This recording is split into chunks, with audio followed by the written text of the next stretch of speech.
sige, to continue with our topic na kung paano tayo tinawagan tayo ni brother na siya, pastor pa Oo. ng MCGI, In CGI. Jesus Miracle Crusade, na humihingi ng tulong sa akin Opo. tungkol sa kanyang kaso. Mm-hmm. Mangyari, ako po ay paralegal. Opo. Yun ba yun kanina? Opo, Oo. yung tumawag na kausap mo. Sige, kung nakinig siya, mas maganda. Sige, makinig siya din mas maganda. Ngayon, anong masasabi Ngayon, ang nilapit niya sa akin, tulong. natulong dahil sa makinig ka, Kuya Mario, Oo. na yung inuupahan niyang bahay, na buong bahay, nagkahalaga ng 12,000. 12,000. Ngayon, ikaw ang mag-ano ngayon, Kuya Mario, ha? Ikaw ang mag-a-assess kung tama o mali, ha? Tahimik ka lang. Ngayon, Kuya Mario, inuupahan yung buong bahay na worth 12,000. Ngayon, yung tao na nagpaupa, pumunta ng Cebu. Doon tumira ng ilang taon, 30 years. Ngayon po, bumalik siya dito sa Maynila.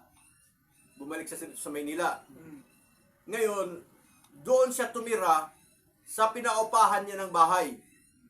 So ngayon, yung nangupahan at siya magkasama sa bahay. Tama ba yun? Hindi. Hindi tama. Ang kaya nga, hindi napapahan niya, babayaran niya. Babayaran niya ang inupaya din.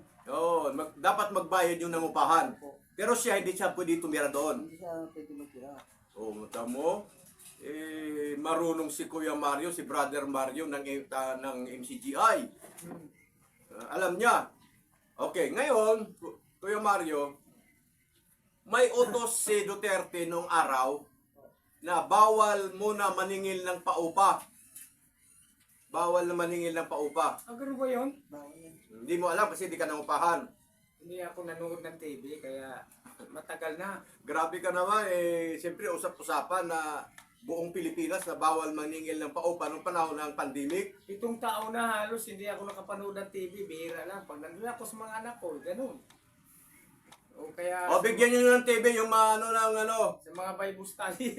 bigyan nyo ng TV yung may mahabagin ng puso si Pastor Tony. Ang problema, kailangan pag nagbigay ka Pati na rin battery at saka yung yung battery kasi may solar ako doon. Battery at saka TV. Oo nga. Hindi, Brother, isama mo na rin yung yung palagay sa battery, yung tubig. Oo, yung water solution. Tawagin. Oo nga, no? Solution. Okay, anyway. Ngayon, Kuya Mario, doon nakatira.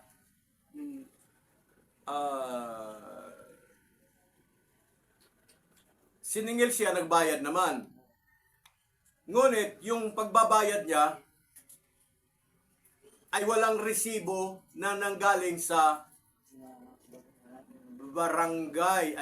Resibo galing sa NBR. BIR. Walang resibo sa kanyang pagpapaupa. Tama ba? Mali? Mali? Mali daw! Mali daw! Kasi nga, dapat pag magpaupa ka ng bahay, rental law, dapat meron kang resibo na galing sa BIR. Ayan. At maliban doon, dapat merong business permit na nagpapaupa. Oo. Tama. Tama, no? Kuya Mario. Galing ito mga ito. Ang galing ni Kuya Mario, parang attorney. Oo. Yan.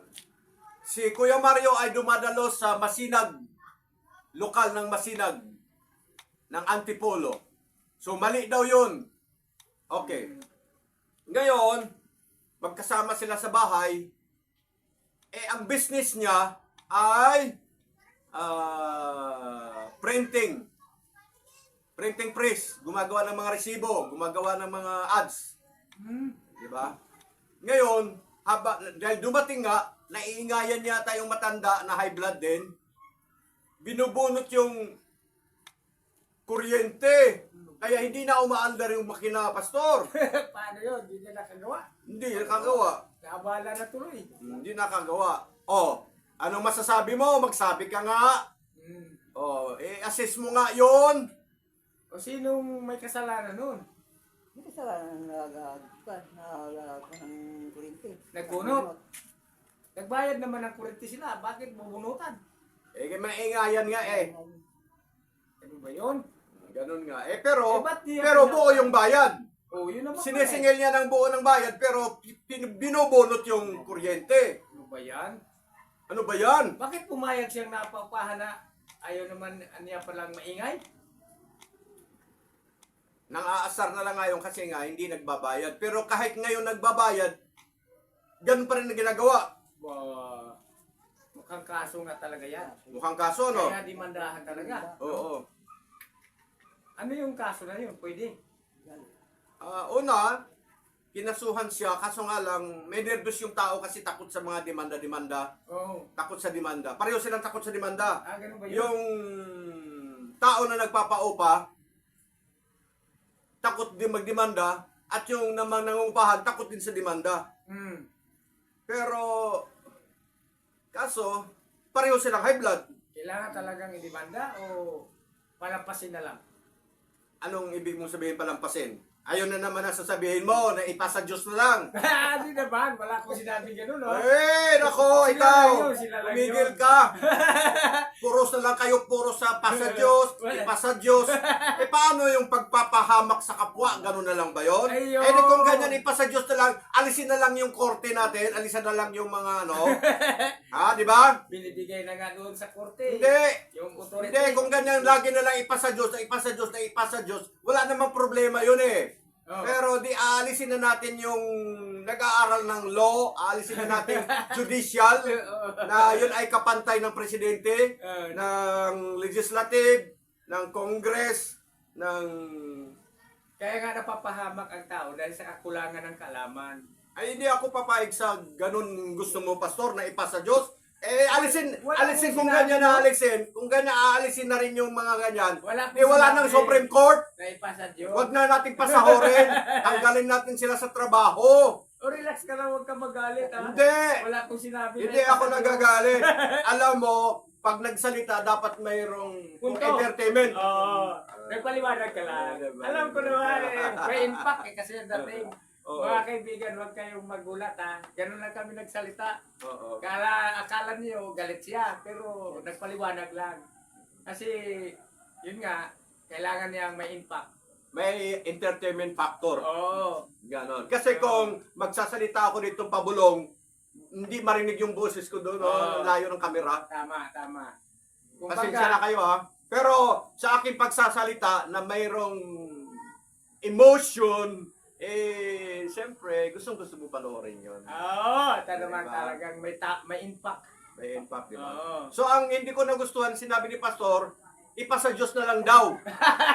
Wag mo akong pagbitagan kapatid, hindi ka Bakit? magsalita doon. Kapon, Hindi.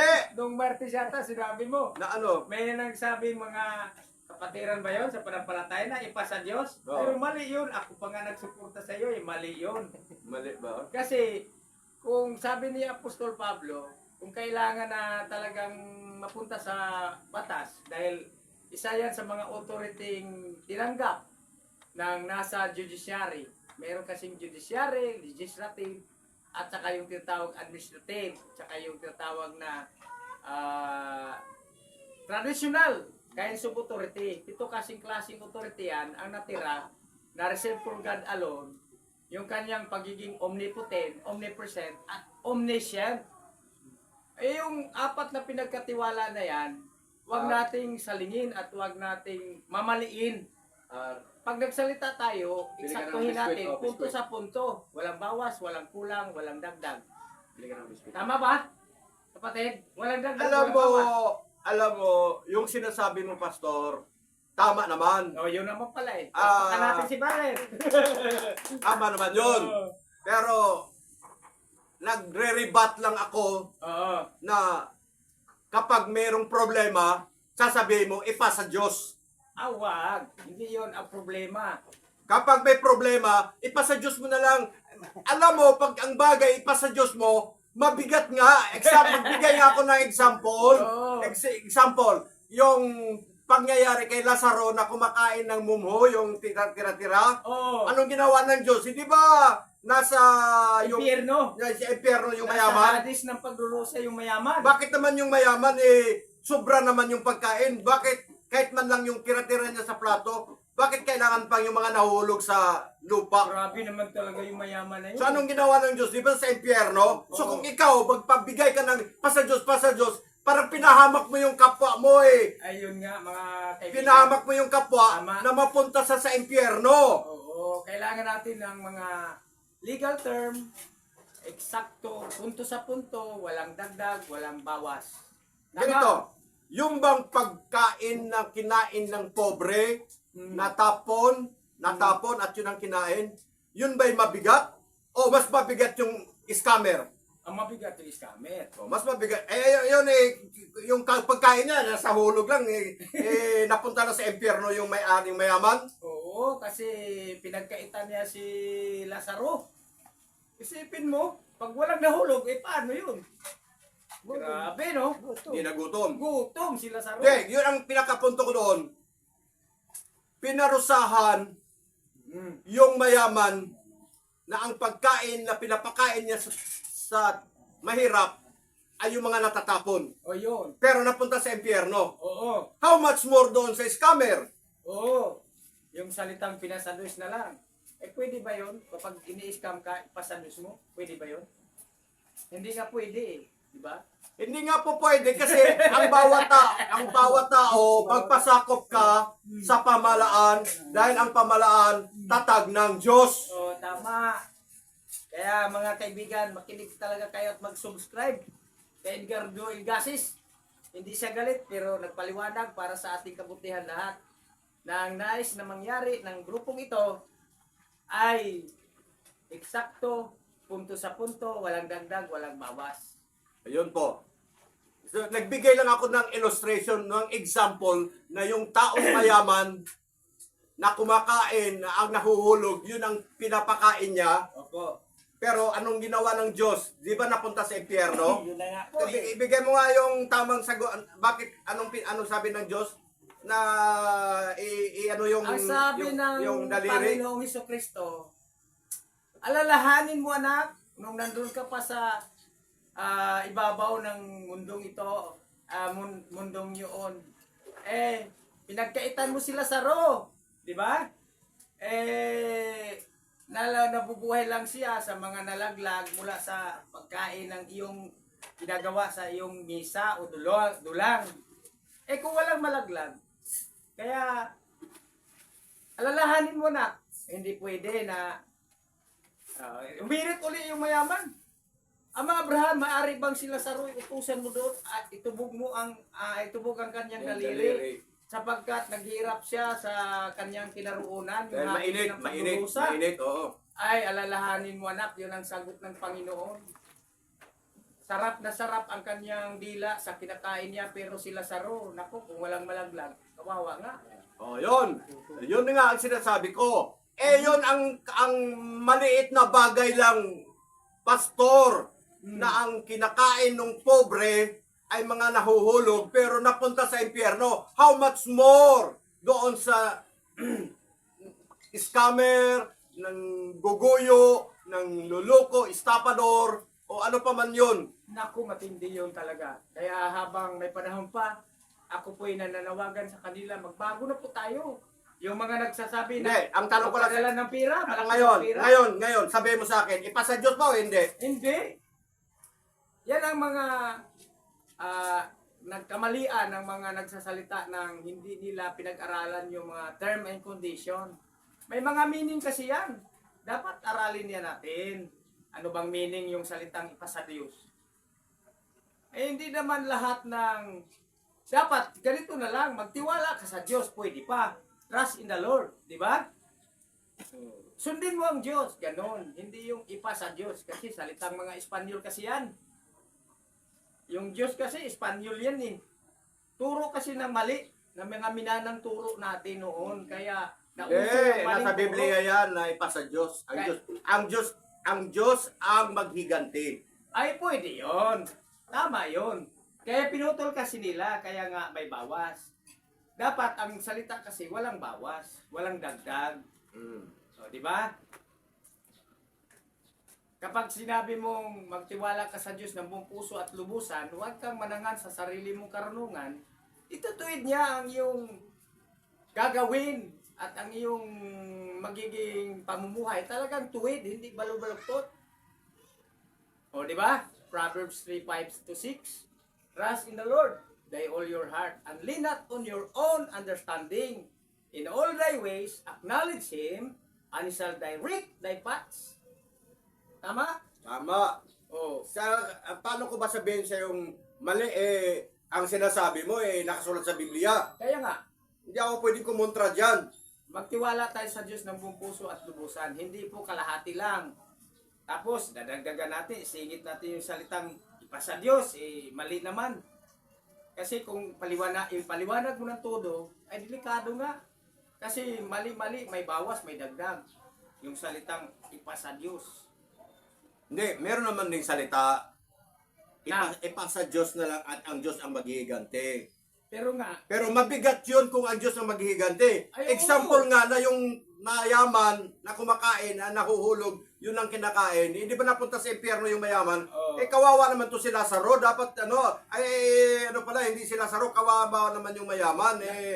Maliit na bagay lang yung kasalanan niya. Bakit napunta sa impyerno? nakita ko yung ibig mong sabihin, brother. Damang-dama mo yung sinabi ng Diyos. Mahalin mo ang Diyos ng buong puso, buong kaluluwa, buong pag-isip at ng buong lakas. At mahalin mo ang iyong kapwa gaya ng iyong sarili. Kaya, siyempre ayaw mo rin na mapahamak yung kahit mayaman man siya o mahirap. Pagsalitaan natin, pangaralan natin, turuan natin ng tama. Kaya tigilan na natin yung mga dagdag bawas na salita. Okay? Hayaan mo na yung magdagdag. Ano lang yun. Kaya nagdadagdag, nagbibigay lang ng elaboration kung paano ayusin ang tao.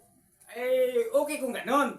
Kasi inelaborate lang niya. Pero kung ang ibig ko sabihin, dagdag bawas, Kuro-kuro lang yun. wala na doon yung sa konteksto na dapat maunawaan ng tao lalo. Nililigaw pa. Yun nga, tinatanong ko si Kuya Mario kung tama o mali yung ginawa nung may-ari na nagpapaupa. O, ano sabi niya? Mali. Mali. O, mali pala eh. Kasi pinaupahan niya ng buo pagkatas doon sa Tumirano. Tapos hinugot pa niya. Tapos sinugot yung makina na nagninegosyo yung tao. Ano ba yan? O, di ba? Kailangan talaga may demanda. Oo, may demandang mangyari para ma-justify. Hindi lang ma-justify para madisiplina. Tama. Ma-discipline. Para madisiplina ang tao na mali yung ginagawa niya. Oo. And doon papasok yung justification. Oo. At kailangan, kung kayong dalawa nag-uusap pareho at hindi naman talaga kayo nagkasundo, idulog nyo na. Sa mga Saan kinakailangan. idulog? Sa marunong mga ng judge. Sa judge. Marunong. Oo. Siya yung marunong kung tama o mali. Oo. Siyang kung siyang pasapag kung mali, siyang magpapaliwanag.